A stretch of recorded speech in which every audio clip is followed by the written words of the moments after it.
eu acho, né? Conversando com você, cara, duas coisas que já deu para notar, que para você as coisas elas são bem lógicas, elas seguem uma linha de raciocínio e elas são, como você mesmo falou, elas são um pouquinho diferentes do normal, né? As pessoas contam uma história que é um roteiro quase que desenhado, não, claro, deixando de lado as histórias das pessoas, cada um tem a sua história, mas a sua é um pouquinho diferente. E você falando para mim, eu sinto assim, você estar aqui hoje, você é casado, tem seus filhos, selado, você vive missão, tá toda esse roteiro maravilhoso. Mas parece que não é simples, né? Parece que não é uma coisa assim sem percalços nenhum, né? Você falou, olha, como foi a missão? Olha, na minha missão eu já demorei um pouco, porque minha mãe ficou doente. Tá, eu queria voltar nessa história da sua mãe.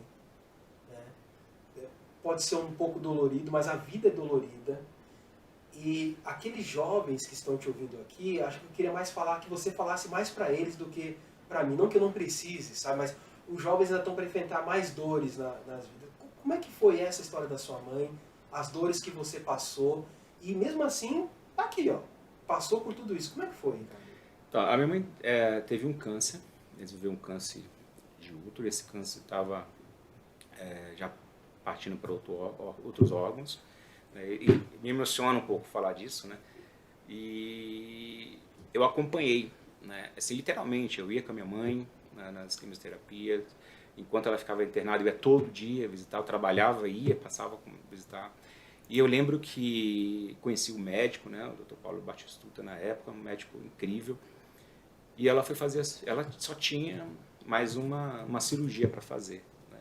Ela precisava fazer aquela cirurgia, e ela muito triste, chorando e tal, e eu tinha acabado de aprender na igreja, eu tinha aprendido, ou para mim fazia mais sentido depois de um tempo, sobre o sacerdócio. E eu fui dar uma benção à minha mãe, e eu não tinha todos os elementos da benção, né? Não tinha um óleo, mas eu dei uma benção para ela, e prometi à minha mãe naquele momento que ela seria curada, que ela iria sair curada daquele hospital. Não sei se foi pela emoção do momento, mas eu falei isso para ela. E ela foi ser operada. Quando ela foi operada, ela voltou pro quarto, logo, né, horas depois, no outro dia voltou pro quarto, se não me engano, e eu visitando ela, e ela estava, né, já estava acordada, já tinha passado a sedação, aquela coisa toda.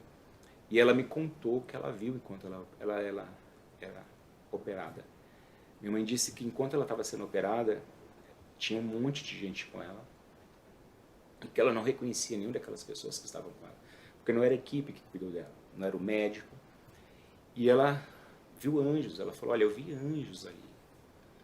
E aquilo me deixou maravilhado, né? Mas eu achei que fosse efeito, né? Como eu tenho uma mente muito voltada na lógica, A lógica, sim. né? O efeito do médico, do remédio, sei lá. Mas o fato é que ela contou isso. Que ela...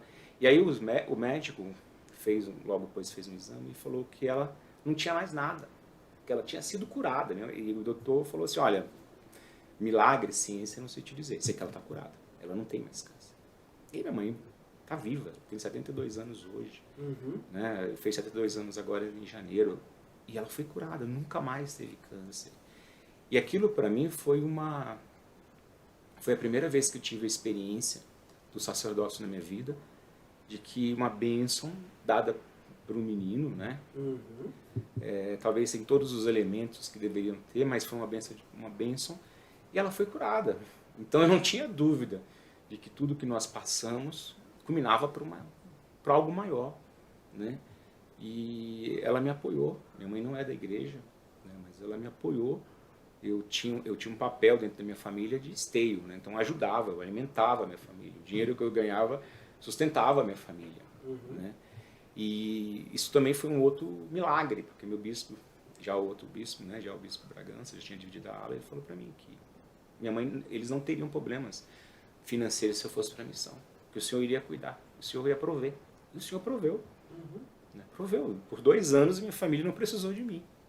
E aí eu descobri, né, o milagre da missão. Foi uma decisão que eu tomei, e eu digo para qualquer jovem, né, de que essa é a única decisão.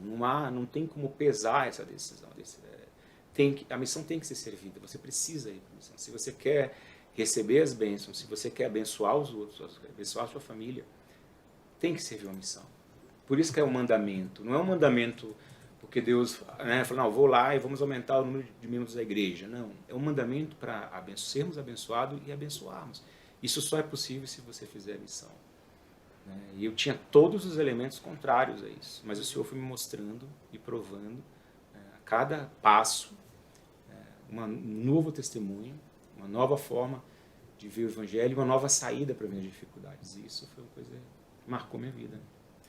Ricardo, talvez hoje você consiga encontrar os elementos, mas eu queria que você olhasse para trás. Se você gostou, deixe seu like, comente e compartilhe. E não esqueça de inscrever-se em nosso canal.